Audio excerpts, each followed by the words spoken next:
ക്രിസ്തുവിൻ്റെ സുവിശേഷ വയലുകളിൽ ഇതാ അനേകം വൈദികർ തളരാതെ മുന്നേറുന്നു. ക്രൂശിതനെ അവർ അനേകർക്ക് പങ്കുവെച്ചു നൽകുന്നു. ഇത് വചനപ്രഘോഷകനും കൊച്ചിയിലെ പൊന്നുരുന്നി തിയോഫിനച്ചന്റെ സമാധിയുടെ റെക്ടറുമായ ഫാദർ ബിനോയ് ലീൻ കപ്പൂച്ചിൻ വചനപ്രഘോഷണ മേഖലയിലെ തന്റെ ദൗത്യത്തെക്കുറിച്ചും ദൈവവിളിയുടെ മഹത്വത്തെക്കുറിച്ചും ബിനോയ് ലീനച്ചൻ നമ്മോട് പങ്കുവെക്കുന്നു. ബിനോയച്ച, ശാലോം ടി വിയിലെ ജോഷുവ എന്ന ഈ പ്രോഗ്രാമിലേക്ക് സ്വാഗതം. Thank you. അച്ഛൻ്റെ പേര് വളരെ രസമുണ്ട്, ഫാദർ ബിനോയ് ലീൻ അല്ലേ? അതെ. അച്ഛൻ കപ്പൂച്ചിൻ സഭാംഗമാണ്. അച്ഛൻ്റെ വീട്? എൻ്റെ വീട് തിരുവനന്തപുരം വെട്ടുകാട് ആണ്. വീട്ടിൽ ആരൊക്കെ ഉണ്ട് അച്ഛൻ? വീട്ടിൽ അപ്പനും അമ്മയും ഉണ്ട്, അനുജനുണ്ട്, അനുജൻ്റെ ഭാര്യ, 2 മക്കൾ. അനുജൻ വിദേശത്ത് ജോലി ചെയ്യുന്നു, ഭാര്യ നാട്ടിൽ. നിങ്ങൾ 2 ആൺമക്കൾ, അച്ഛൻ മൂത്താളാണ്. അതെ അതെ. അച്ഛന് സാധാരണ പോലെ ഒരു 10ാം ക്ലാസ് കഴിഞ്ഞ് സെമിനാരി ജീവിതത്തിലേക്ക് പോയ ആളാണോ? അല്ല, ഒരു വളരെ വ്യത്യസ്തമായ ഒരാളാണ്. എന്നാൽ നമുക്ക് അത് പറഞ്ഞു തുടങ്ങാം. എങ്ങനെ അപ്പച്ചൻ്റെ അമ്മച്ചനും പേരൊന്ന് പറയാം. അച്ഛൻ്റെ പേര് ലീൻ റൊസാരിയോ, അമ്മയുടെ പേര് വിക്ടോറിയ ലീൻ. അച്ഛൻ PWDയിൽ ജോലിയായിരുന്നു, വെൽഡറാണ്. അനുജൻ സ്റ്റാൻലി. എങ്ങനെയാണ് ഈ ഒരു ദൈവവിളി ഒരു വഴിയിലേക്ക് നമ്മൾ നടന്നു വന്നത്? വൈദികനാവാനുള്ള തീരുമാനമൊക്കെ എങ്ങനെ ഉണ്ടായി? സാധാരണ ഒരു ജീവിതം പോലെയായിരുന്നു എൻ്റെ കുഞ്ഞുനാളിൽ. അങ്ങനെ മറ്റുള്ള വ്യത്യസ്തങ്ങളായ ഒരു ദൈവവിളിയുടെ ഒരു അനുഭവം എന്ന് പറയാനായിട്ട് ആദ്യമേ കുഞ്ഞുനാളിലെ ഒരു ദൈവവിളിയെക്കുറിച്ചുള്ള ആഗ്രഹമോ അങ്ങനെയുള്ള ചിന്തകളോ ഒന്നും തന്നെ ഉണ്ടായിരുന്നില്ല. സാധാരണ പഠിക്കുന്ന പോലെ പഠിച്ചു. SSLC കഴിഞ്ഞു കോളേജിൽ സെൻറ്റ് സേവിയേഴ്സ് കോളേജിൽ പ്രീ ഡിഗ്രിക്ക് പഠിച്ചു. പ്രീ ഡിഗ്രി നമുക്കറിയാം, കോളേജ് ലൈഫ് സാധാരണ ഇന്നത്തെ യുവാക്കളെ പോലെ തന്നെ നമ്മൾ കാരണം അത്രയും സീരിയസ് കൊടുക്കില്ല. നമ്മൾ ആ ഒരു SSLC കഴിഞ്ഞതിൻ്റെ ആ ഒരു ഫ്രീഡം കോളേജിൽ നമ്മൾ എൻജോയ് ചെയ്യും. വളരെ ലാവിഷായിട്ട് അടിച്ചു പൊളിച്ചുള്ളൊരു ജീവിത സ്റ്റൈല്. അതൊക്കെ കഴിഞ്ഞ് പ്രീ ഡിഗ്രി അപ്പോൾ ഞാൻ സെക്കൻഡ് ഗ്രൂപ്പാണ് എടുത്തിരുന്നത്.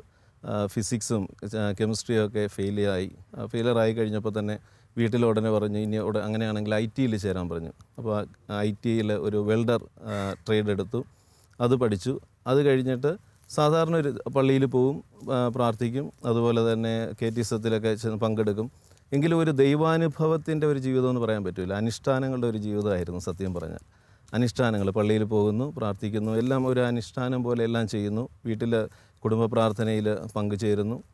ഇങ്ങനെ ഇരിക്കുന്നപ്പോൾ വ്യത്യസ്തങ്ങളായ ഒരു ലക്ഷ്യം, ഒരു ഇന്നതായി തീരണമെന്നുള്ള ലക്ഷ്യമില്ല. പഠിക്കുന്ന കാലഘട്ടത്തിലനുസരിച്ച് ഓരോ ആഗ്രഹങ്ങൾ വരും, അതനുസരിച്ച് പോവുകയായിരുന്നു. അങ്ങനെ ഇരിക്കുമ്പോഴാണ് ടൈപ്പ് റൈറ്റിംഗ് പഠിക്കണമെന്ന് തോന്നി. ടൈപ്പ് റൈറ്റിംഗ് ഹയർ ലോവർ കഴിഞ്ഞു. പിന്നെ ഷോർട്ട് ഹാൻഡ് പഠിക്കണമെന്ന് തോന്നി. അങ്ങനെ ഷോർട്ട് ഹാൻഡ്. പക്ഷേ ഒന്നിലൊരു സാറ്റിസ്ഫാക്ഷൻ അനുഭവിക്കുന്നില്ലായിരുന്നു. എന്തോ എല്ലാത്തിലും ഒരു ഫുൾഫിൽമെൻ്റ് അനുഭവം ഉണ്ടാകുന്നില്ല. അങ്ങനെ ഇരിക്കുമ്പോൾ തന്നെ യുവത്വത്തിൻ്റേതായിട്ടുള്ള ആ ഒരു കൂട്ടുകെട്ടും ആ ഒരു ജീവിതശൈലിയൊക്കെ അങ്ങനെ പൊയ്ക്കൊണ്ടിരിക്കുകയായിരുന്നു. അങ്ങനെ ഇരിക്കുമ്പോഴാണ് പെട്ടെന്ന് ഒരു അനുഭവത്തിൽ മുന്നോട്ട് പോകാനായിട്ടുള്ള ഒരു പ്രതിബന്ധം പോലെ ജീവിതം എന്താണ്, എന്താ മീനിങ് ഉണ്ടോ, അർത്ഥമുണ്ടോ, എന്ത് ജീവിതം എന്നുള്ള ചിന്തകൾ വന്നു. അങ്ങനെ ഇരിക്കുമ്പോഴാണ് ഞാൻ ഡിവൈനിൽ ആദ്യമായിട്ടൊരു ധ്യാനത്തിന് പങ്കെടുക്കുക. 1995 ധ്യാനത്തിന് അവിടെ ചെന്നു. ധ്യാനത്തിൽ അതിനു മുമ്പ് വരെ ഞാൻ ഈ കരിസ്മാറ്റിക്കിനൊക്കെ എതിരായിരുന്നു. യഥാർത്ഥത്തിൽ കരിസ്മാറ്റിക്കൊക്കെ ഒരു തട്ടിപ്പാണ്, ഇത് കളിപ്പീരാണ്. ഈ കൗൺസിലിംഗ് എന്നൊക്കെ പറയുമ്പോൾ ഉണ്ടാകുന്ന ആ സംഭവങ്ങളാണ് എടുത്ത് രോഗശാന്തിയായിട്ട് വിളിച്ചു പറയുന്നത് എന്നുള്ള തെറ്റായ കുറേ ചിന്തകളുണ്ടായിരുന്നു. അതിന് ഒരു സംഭവം പറയാം. കാരണം ഞാൻ പഠിച്ചുകൊണ്ടിരിക്കുന്ന സമയത്ത് തന്നെ നായിക്കമ്പറമ്പിൽ അച്ഛൻ്റെ വലിയൊരു കൺവെൻഷൻ ട്രിവാൻഡ്രത്ത് നടക്കുമ്പോൾ ഞങ്ങളൊക്കെ അവിടെ ചെന്നിട്ട് ഇതൊരു വിമർശിക്കാൻ വേണ്ടി, അതായത് ഇതിലെന്താ നടക്കുന്നത്, ഇത് പറ്റിപ്പാണ്, അങ്ങനെയുള്ള മനോഭാവത്തോടെ പോയി അങ്ങനെ വിമർശിക്കുന്ന ഒരു തലത്തിലൊക്കെ ആയിരുന്നു. എന്നാൽ ഞാൻ എന്തിനെയാണോ കൂടുതൽ വിമർശിച്ചത് അതിലൂടെ തന്നെ ദൈവം എന്നെ രൂപാന്തരപ്പെടുത്തുകയായിരുന്നു. അസീസിലെ ഫ്രാൻസിസ് കുഷ്ഠരോഗികളെ വെറുത്തെന്ന് പറയുന്നുണ്ട്. അപ്പം ആ കുഷ്ഠരോഗികളിലൂടെ തന്നെയാണ് ഫ്രാൻസിസിന് ദൈവാനുഭവം കിട്ടുന്നത്. കാരണം കുഷ്ഠരോഗിയെ കണ്ടുകൊണ്ട് തിരിഞ്ഞോടാൻ ശ്രമിക്കുമ്പോഴാണ് ആ കുഷ്ഠരോഗിയെ ചുംബിക്കാനായിട്ട് അടുത്ത് ചെല്ലുമ്പോൾ അത് ക്രിസ്തുവായിട്ട് മാറുന്നതും ദൈവാനുഭവത്തിൽ ഫ്രാൻസിസ് ഒരു രൂപാന്തരത്തിൻ്റെ അനുഭവത്തിലെത്തുന്നതും. ഇതുപോലെ തന്നെയാണ് എൻ്റെ ജീവിതത്തിൽ ഒരു കരിസ്മാറ്റിക് പ്രാർത്ഥനയിലൂടെയാണ് എൻ്റെ ജീവിതത്തിൽ ഒരു രൂപാന്തരീകരണം സംഭവിക്കുന്നത്. ആ ധ്യാനം ധ്യാനത്തിന് മുമ്പ് വരെ എൻ്റെ ജീവിതത്തെ ഞാനാണ് നയിച്ചിരുന്നത്. എനിക്കിഷ്ടമുള്ള രീതിയിൽ പോകാം, കാരണം എൻ്റേതായിട്ടുള്ള ഇഷ്ടങ്ങളായിരുന്നു. പക്ഷെ ധ്യാനത്തിൻ്റെ സമയം കഴിഞ്ഞപ്പോൾ എന്തോ ഒരു ദൈവികമായ ഒരു അനുഭവവും സറണ്ടർ ചെയ്യണമെന്നുള്ളൊരു ചിന്ത.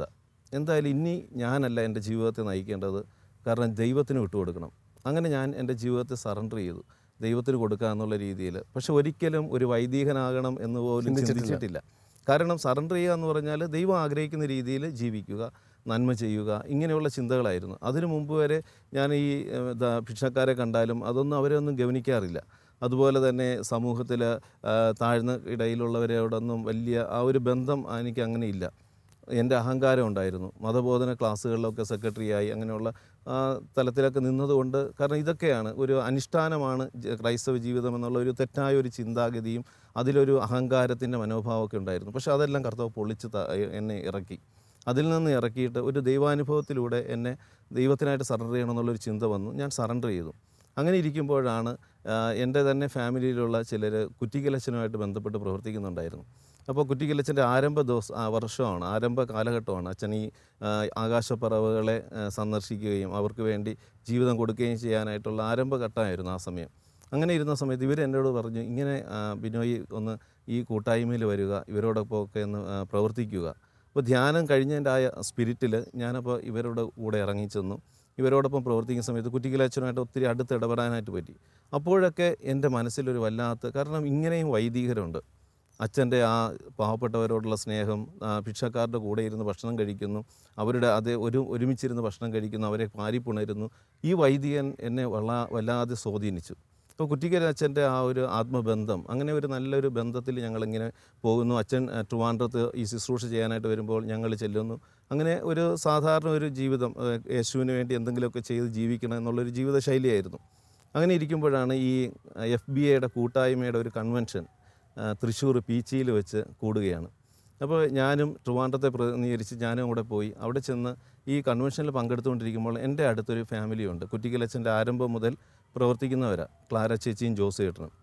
അപ്പോൾ ഈ ക്ലാര ചേച്ചി എന്നോട് ഇങ്ങനെ പറഞ്ഞു, ബിനോയ് പൂർണ്ണമായിട്ട് ദൈവത്തിന് സറണ്ടർ ചെയ്യുക. അപ്പോൾ ഇത് പറഞ്ഞപ്പോൾ എനിക്ക് വല്ലാത്തൊരു, കാരണം എൻ്റെ ഉള്ളിലൊരു ചോദ്യം, ഞാൻ ഈശോയ്ക്ക് കൊടുത്തിട്ടാണല്ലോ ഈ ശുശ്രൂഷയിലൊക്കെ പങ്കെടുക്കുന്നത്, പിന്നെ എന്തിനാ ഒരു പൂർണ്ണമായൊരു സറണ്ടറിങ്. അപ്പോൾ എൻ്റെ അടുത്ത് ഞാനിങ്ങനെ ചിന്തിച്ചുകൊണ്ടിരിക്കുമ്പോൾ തന്നെ ക്ലാര ചേച്ചി പെട്ടെന്ന് പറയാണ്, ഒരു വിശുദ്ധനായ ഒരു വൈദികനാവുക. പെട്ടെന്നൊരു ഷോക്കടിക്കുന്ന അനുഭവമായിരുന്നു. കാരണം എൻ്റെ ഉള്ളിൽ ചെന്നായിപ്പാറയിൽ വെച്ചാണോ? ചെന്നായിപ്പാറയിൽ വെച്ചല്ല, അവിടെ ഒരു കൺവെൻഷൻ നടക്കുകയാണ് പീച്ചി ഡാമിനടുത്ത് വെച്ച്. ഞങ്ങൾ ഈ പ്രവർത്തകരുടെ FB ആകാശപ്പറവുകളുടെ ഒരു കൂട്ടായ്മയുടെ ഒരു കൺവെൻഷനാണ്. കുറ്റിക്കലച്ചനും ഞങ്ങൾ ആ പ്രവർത്തകരും തമ്മിലുള്ള ഒരു കൺവെൻഷനായിരുന്നു.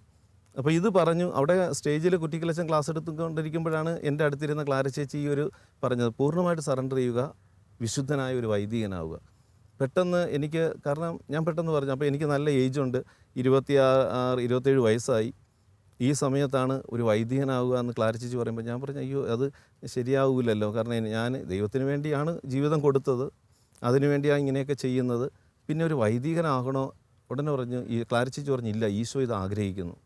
ഈശോ ഇത് ആഗ്രഹിക്കുന്നു എന്ന് പറഞ്ഞപ്പോൾ ഞാൻ പെട്ടെന്ന് എൻ്റെ ഉള്ളിൽ നിന്ന് പറഞ്ഞു, ഈശോ ആഗ്രഹിക്കുകയാണെങ്കിൽ ഞാൻ എന്നെ തന്നെ വിട്ടുകൊടുക്കാം, ഈശോയ്ക്ക് ആഗ്രഹമാണെങ്കിൽ ഞാൻ കൊടുക്കാമെന്ന് പറഞ്ഞു. അങ്ങനെ വീട്ടിലെത്തിയിട്ട് അമ്മയോട് ആദ്യം അത് പറഞ്ഞപ്പോൾ തന്നെ അമ്മയ്ക്കും അത് ഉൾക്കൊള്ളാൻ പറ്റിയില്ല. കാരണം മൂത്ത മകനാണ്, അവർക്ക് അവരുടേതായിട്ടുള്ള ആഗ്രഹങ്ങളുണ്ടായിരുന്നു, അവരുടേതായിട്ടുള്ള, കാരണം ഒരു മൂത്ത മകൻ എപ്പോഴും അവരുടെ കുടുംബത്തിലൊരു താങ്ങായി കൂടെ എപ്പോഴും കാണും. അമ്മയുടെ കണ്ണൊക്കെ പെട്ടെന്ന് നിറഞ്ഞു. പക്ഷേ അതൊന്നും എന്നെ പെട്ടെന്ന് സ്പർശിക്കുന്നില്ല. എന്തോ ദൈവത്തിനായിട്ട് എന്തെങ്കിലും ചെയ്യണം എന്നുള്ള ചിന്ത മാത്രമായിരുന്നു. ഇത് പറയുമ്പോൾ തന്നെ ഇതിനോട് ചേർത്ത് പറയാനായിട്ടുള്ള കാരണം, ഞാൻ ഈ ഡിവൈനിൽ ധ്യാനം കഴിഞ്ഞ് ഇറങ്ങിക്കഴിഞ്ഞപ്പോൾ, ഒരു ദൈവാനുഭവത്തിൽ വന്നു കഴിഞ്ഞപ്പോൾ പിന്നെ ഞാൻ കൂടുതൽ പ്രാർത്ഥിക്കും, കൂടുതൽ ജപമാലകൾ ചൊല്ലും. മുട്ടിന്മേൽ നിന്നുകൊണ്ട് ഒത്തിരിയേറെ ജപമാലകൾ ഞാൻ ആ സമയങ്ങളിലൊക്കെ ചൊല്ലുമായിരുന്നു. അത് കഴിഞ്ഞിട്ട് ഞാൻ പ്രാർത്ഥിച്ചു കഴിഞ്ഞിട്ട് ബൈബിൾ എടുത്ത് തുറക്കുമ്പോൾ എനിക്ക് കിട്ടുന്ന വചനഭാഗം എന്ന് പറയുന്നത് യോഹന്നാൻ്റെ സുവിശേഷത്തിൽ 21 അധ്യായത്തിൽ 15 മുതലുള്ള വചനഭാഗമാണ്. ആ നാളിൽ എനിക്കൊന്നും മനസ്സിലാകില്ലായിരുന്നു. കാരണം വായിക്കും, വേദപുസ്തകം അടച്ചു വയ്ക്കും, പിന്നെ വീണ്ടും നല്ല രീതിയിൽ ഇങ്ങനെ ഒരു നോർമൽ ലെവലിലുള്ള ലൈഫ് സ്റ്റൈലായിരുന്നു. പള്ളിയിൽ പോകും, പ്രാർത്ഥിക്കും, അതുപോലെ ഈ ആകാശപ്പറവുകളുടെ കൂട്ടായ്മയിൽ ചെന്ന് അവർക്ക് എന്തെങ്കിലുമൊക്കെ ശുശ്രൂഷകൾ ചെയ്യും. ഇങ്ങനെ ഇരിക്കുന്ന സമയത്താണ് ഈ ക്ലാര ചേച്ചി ഈ പറഞ്ഞ ഈ വാക്ക് വല്ലാത്തൊരു ഷോക്കായി. അപ്പോൾ പെട്ടെന്ന് ഞാൻ പറഞ്ഞു, ഈശോ ആഗ്രഹിക്കുകയാണെങ്കിൽ കൊടുക്കാം. വീട്ടിൽ വന്നു. അപ്പോൾ ഒരു തീരുമാനം എടുക്കാനായിട്ട് എനിക്ക് ഒരു വല്ലാത്തൊരു കൺഫ്യൂഷൻ. ഞാൻ പെട്ടെന്ന് ജോർജ് പനക്കിലച്ചൻ ഡിവൈൻ ധ്യാനകേന്ദ്രത്തിൽ ശുശ്രൂഷ ചെയ്യുന്ന ജോർജ് പനക്കിലച്ചന് ഒരു കത്തെഴുതി. ഞാൻ ഇങ്ങനെ എൻ്റെ എല്ലാ അവസ്ഥകളും വിവരിച്ചുകൊണ്ട് ഇങ്ങനെ ഒരു ദൈവവിളിയിലോട്ട് ഇറങ്ങി പുറപ്പെടണമെന്നുള്ള ഒരു ചിന്ത ഇങ്ങനെ വരുന്നുണ്ട്, ഇത് ദൈവം ആഗ്രഹിക്കുന്നുണ്ടോ എന്ന് അച്ഛൻ പ്രാർത്ഥിച്ചിട്ട് എനിക്കൊരു മറുപടി തരണമെന്ന് പറഞ്ഞു. അപ്പോൾ ജോർജ് പനക്കൽ അച്ഛനോട് കത്തെഴുതി ആ കത്തിന് വേണ്ടി മറുപടിക്ക് വേണ്ടി ഞാൻ കാത്തിരിക്കുക. ആ ആഴ്ച തന്നെ എനിക്ക് കത്ത് അച്ഛൻ്റെ ഹാൻഡ് റൈറ്റിങ്ങിൽ അച്ഛൻ്റെ ഒപ്പിട്ട ഒരു കത്ത് എനിക്ക് കിട്ടി. ആ കത്തിൽ ആദ്യം എഴുതിയിരിക്കുന്ന അച്ഛൻ്റെ വചനഭാഗം ഇതാണ്: ദൈവത്തെ സ്നേഹിക്കുന്നവർക്ക് അവിടുത്തെ പദ്ധതി അനുസരിച്ച് വിളിക്കപ്പെട്ടവർക്ക് ദൈവം എല്ലാം നന്മയ്ക്കായിട്ട് പരിണമിക്കും. റോമ 8:28. അതിന് അടുത്തതിന് ശേഷം അദ്ദേഹം എന്നിട്ട് എഴുതുകയാണ്, ഇത് ദൈവം ആഗ്രഹിക്കുന്നു എന്നാണ് എനിക്ക് കിട്ടുന്ന പ്രചോദനം എന്ന് പറഞ്ഞിട്ട് അദ്ദേഹം അവിടെ കുറിച്ചു വെച്ച വചനഭാഗം എന്നെ പെട്ടെന്ന് സ്ട്രൈക്ക് ചെയ്തു. അത് യോഹന്നാൻ 21:15 മുതൽ 17 വരെയുള്ള വാക്യങ്ങൾ. ഞാൻ ആദ്യ നാളുകളിൽ പ്രാർത്ഥിച്ചിട്ട് തുറക്കുമ്പോൾ കിട്ടുന്ന അതേ വചനം. അപ്പോൾ എനിക്ക് പെട്ടെന്നൊരു വല്ലാത്തൊരു ഉള്ളിൽ നിന്നൊരു പ്രചോദനം, ഇത് ദൈവം ആഗ്രഹിക്കുന്നുണ്ട്. കാരണം ജോർജ് പനക്കൽ അച്ഛൻ ആത്മാവിൻ്റെ നിറവിൽ നിന്ന് ശുശ്രൂഷ ചെയ്യുന്ന അച്ഛനാണ്, പ്രാർത്ഥിക്കുന്ന അച്ഛനാണ്. തീർച്ചയായിട്ടും ദൈവം അച്ഛനെ വെളിപ്പെടുത്തിയിട്ടുണ്ട്. അപ്പോൾ ആ ഒരു തിരിച്ചറിവ് കിട്ടിക്കഴിഞ്ഞപ്പോൾ ഞാൻ സറണ്ടർ ചെയ്തു. ആ നിമിഷം ഞാൻ പറഞ്ഞു, ഈശോയ്ക്ക് വേണ്ടി ഒരു പുരോഹിതനാകുവാൻ ഞാൻ എൻ്റെ ജീവിതത്തെ സമർപ്പിക്കുന്നു. അത് കഴിഞ്ഞിട്ട് പിന്നെ ഒരു കൺഫ്യൂഷനാണ്. കാരണം നമുക്ക് കൺഫ്യൂഷൻ കൂടും. അല്പം പ്രായമുള്ളതുകൊണ്ട് 27 വയസ്സൊക്കെ ആയി ആ സമയം. അപ്പോൾ ഏതിൽ ചേരണം? ഒത്തിരി അച്ഛന്മാരുണ്ട്, ഒത്തിരി പലതരത്തിലുള്ള കോൺഗ്രിഗേഷൻസ് ഉണ്ട്. എവിടെയാണ് ചേരേണ്ടത്? ഏത് സെമിനാരിയിലാണ് ചേരേണ്ടത്? ഈ ഒരു കൺഫ്യൂഷനിൽ നിൽക്കുക. അങ്ങനെ ഇരിക്കുമ്പോഴാണ് പെട്ടെന്ന് IMSൽ ഒരു വചനപ്രഘോഷണം. എനിക്ക് ഒരു ആഗ്രഹം, ഈ ധ്യാനം കഴിഞ്ഞിട്ട് മാനസാന്തരത്തിൻ്റെ ഒരു അനുഭവത്തിൽ എത്തിച്ചേർന്ന് കഴിയുമ്പോൾ പിന്നെ എൻ്റെ ചിന്ത എപ്പോഴും ഒരു വചനപ്രഘോഷനാവുക, ഈശോയ്ക്ക് വേണ്ടി വചന ശുശ്രൂഷ ചെയ്യുക, ഈശോയെ സ്നേഹിച്ച് ആ വചന ശുശ്രൂഷയിൽ എപ്പോഴും നിലനിൽക്കണം. ഈ ഒരു ആഗ്രഹമായിരുന്നു. അതിൻ്റെ അടിസ്ഥാനത്തിൽ അപ്പോൾ IMS അവർ ആലപ്പുഴയിലൊക്കെ ഈ വചന ശുശ്രൂഷ കൂടുതൽ അവർ അതിനു വേണ്ടിയാണല്ലോ. അപ്പോൾ അതിനുവേണ്ടി ഞാനപ്പോൾ ഈ IMSലെ ഒന്ന് കോൺടാക്റ്റ് ചെയ്തു. IMSലെ അച്ഛനോട് കത്തെഴുതി. അച്ഛൻ പറഞ്ഞ് ധൈര്യമായിട്ട് വരിക, ഇവിടെ വന്ന് 2 ദിവസം നിന്നിട്ട് ഒരു തീരുമാനം എടുക്കാം.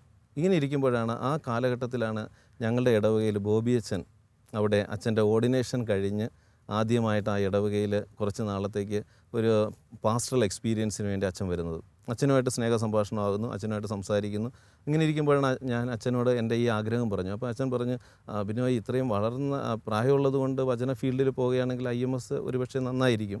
എങ്കിലും ഞങ്ങളുടെ ഒരു ധ്യാനം വെക്കേഷൻ ക്യാമ്പ് നടക്കുന്നുണ്ട് ഞങ്ങളുടെ സെമിനാരി കുട്ടികൾ ഞങ്ങൾ എടുക്കുന്ന ഇതിൽ. അപ്പോൾ എനിക്ക് പക്ഷേ ഫ്രാൻസിസ് അസീസിയെക്കുറിച്ച് വളരെ ഒന്നും അറിയില്ല, കപ്പൂച്ചൻ സഭയെ അറിയില്ല, ഇങ്ങനെയുള്ള കാര്യങ്ങളൊന്നും എനിക്ക് ഒട്ടും അറിവ് വളരെ പരിമിതമാണ്.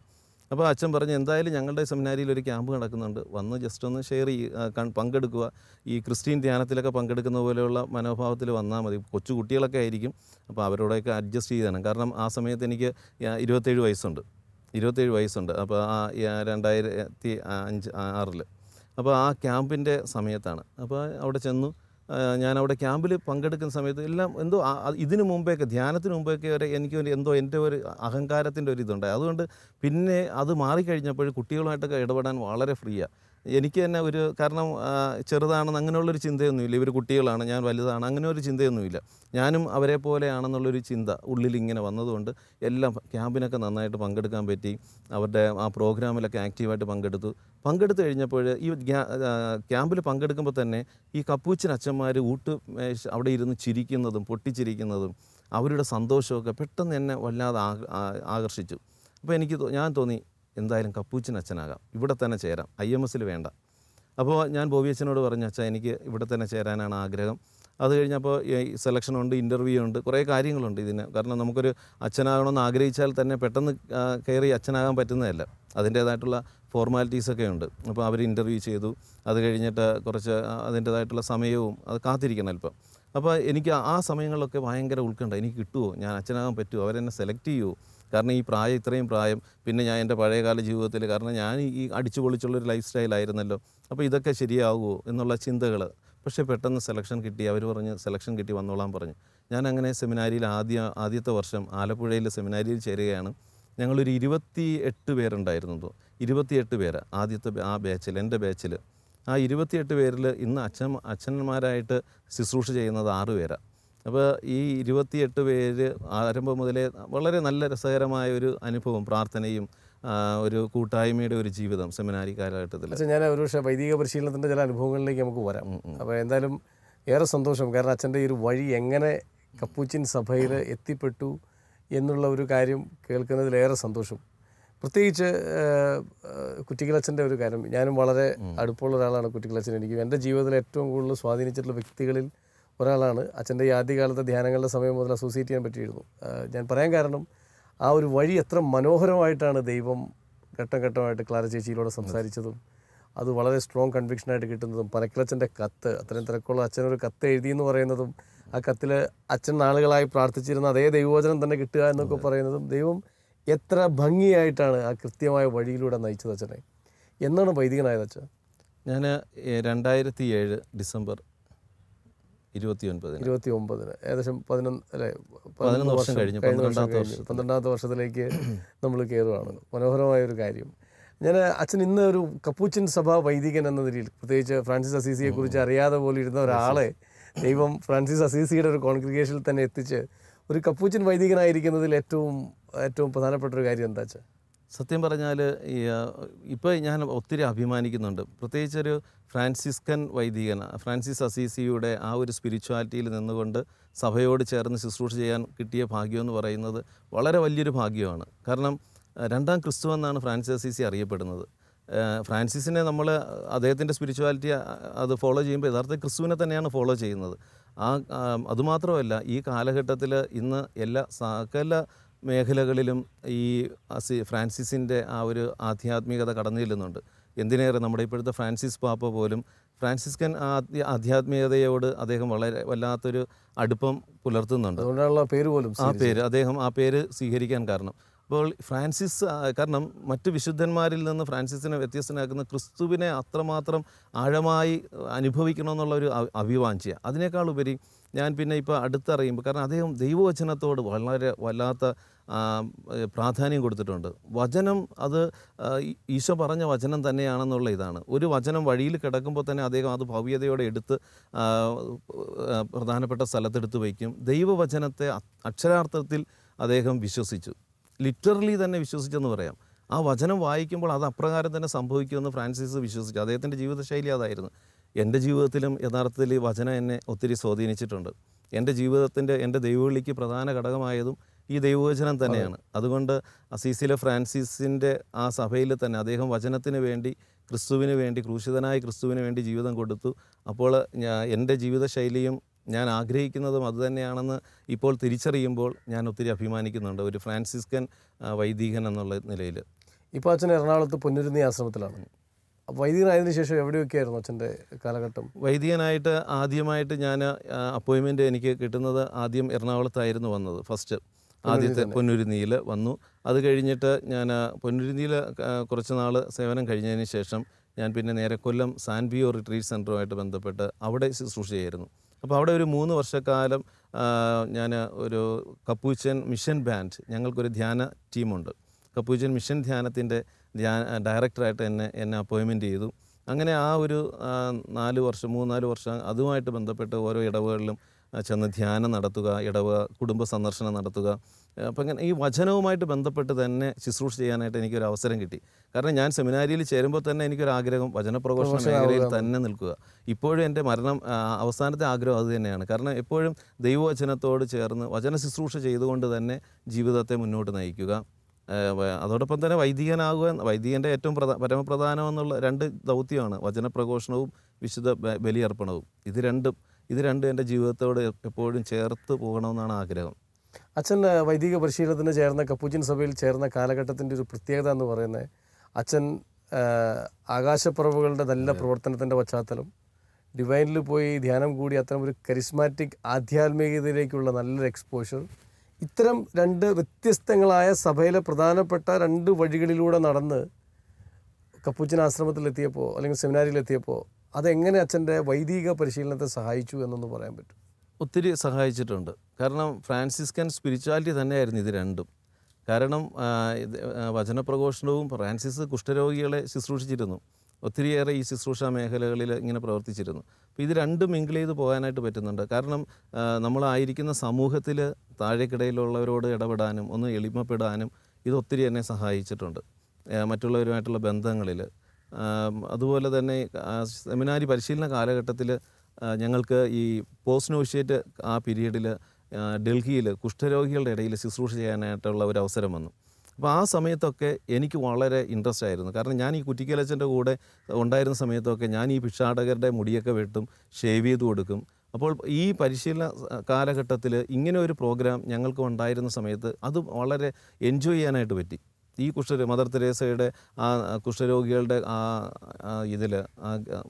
ഇതിൽ ഹോസ്പിറ്റലിൽ ഇവർക്ക് വേണ്ടി ഇവരോടൊപ്പം ഇരുന്ന് പ്രാർത്ഥിക്കാനും ഇവരോടൊപ്പം ഇരുന്ന് സംസാരിക്കാനും ഇവരെ കുളിപ്പിക്കാനും അതുപോലെ തന്നെ ഷേവ് ചെയ്യാനും മുടിവെട്ടാനും ഒക്കെ ആ കാലഘട്ടത്തിൽ സഹായിച്ചു. അത് യഥാർത്ഥത്തിൽ ഈ സെമിനാരി ചേരുന്നതിന് മുമ്പ് എനിക്ക് ഈ ഒരു അനുഭവം ഇല്ലായിരുന്നുവെങ്കിൽ ഞാൻ ചിലപ്പോൾ ഒരുപക്ഷെ പകുതിയിൽ അവിടെ വെച്ച് നിർത്തിയിട്ട് പോകാനായിട്ട് സാധ്യതയുണ്ടായിരുന്നു. കാരണം ചിലപ്പോൾ ഉൾക്കൊള്ളാൻ പറ്റില്ല ഇതെന്ത് ജീവിതമോ. പക്ഷേ ദൈവം എന്നെ ഈ സെമിനാരി കാലഘട്ടത്തിൽ ഞാൻ കടന്നു പോകേണ്ട മേഖലകളിലൊക്കെ അതിനു മുമ്പേ ഒരു പരിശീലനം എൻ്റെ ഈ സെമിനാരി ചേരുന്നതിന് മുമ്പേ തന്നു, കുറ്റിക്കലച്ചനുമായിട്ടുള്ള ബന്ധത്തിൽ. അതുകൊണ്ട് എനിക്ക് വളരെ നന്നായിട്ട് എടുക്കാനായിട്ട് പറ്റി. അച്ഛൻ്റെ ജീവിതാനുഭവങ്ങൾ തീർച്ചയായിട്ടും അച്ഛനെ സഹായിച്ചിട്ടുണ്ട്, ഈ പറയുന്ന വ്യത്യസ്തങ്ങളായ തലത്തിലുള്ള അനുഭവങ്ങൾ. പക്ഷേ ഈ വൈദിക പരിശീലന കാലഘട്ടത്തിലും അതുപോലെ വൈദികനായതിനു ശേഷം, കാരണം ഒരു ഫ്രാൻസിസ്കൻ ആധ്യാത്മികതയിൽ ജീവിക്കുക എന്ന് പറയുന്ന അത്ര എളുപ്പമുള്ളൊരു കാര്യമല്ലല്ലോ. കാരണം സഭയുടെ തന്നെ ഒരു ദാരിദ്ര്യവ്രതവും ഇങ്ങനത്തെ ഓരോ കാര്യങ്ങളും അവിടുത്തെ ഒരു വളരെ ലളിതമായൊരു ജീവിത രീതിയാണ് അവിടെ ഉള്ളത്. ഒത്തിരി വളരെ ആശ്രമ ജീവിതമാണല്ലോ അല്ലെ കപ്പുച്ചിൻ സഭ എന്ന് പറയുന്നത് തന്നെ.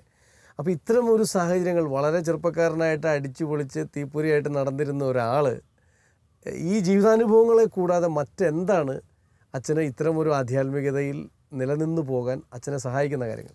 പ്രധാനമായിട്ടും യഥാർത്ഥത്തിൽ മറ്റുള്ളവരുടെ പ്രാർത്ഥനയാണ്. കാരണം ഞാൻ ഈ സെമിനാരിയിൽ ചേർന്നു എന്ന് അറിഞ്ഞപ്പോൾ തന്നെ എല്ലാവർക്കും ഒരു ഷോക്കായി. ഇത് അധികം നാൾ നിൽക്കില്ല, തിരിച്ചു വരുമെന്നാണ് എല്ലാവരും വിചാരിച്ചത്. ഞാൻ ഓരോ പ്രാവശ്യം വെക്കേഷൻ വരുമ്പോഴും അവർ അത്ഭുതത്തോടെയാണ് നോക്കുന്നത്, എങ്ങനെ അവിടെ നിൽക്കുന്നു എന്നാണ്.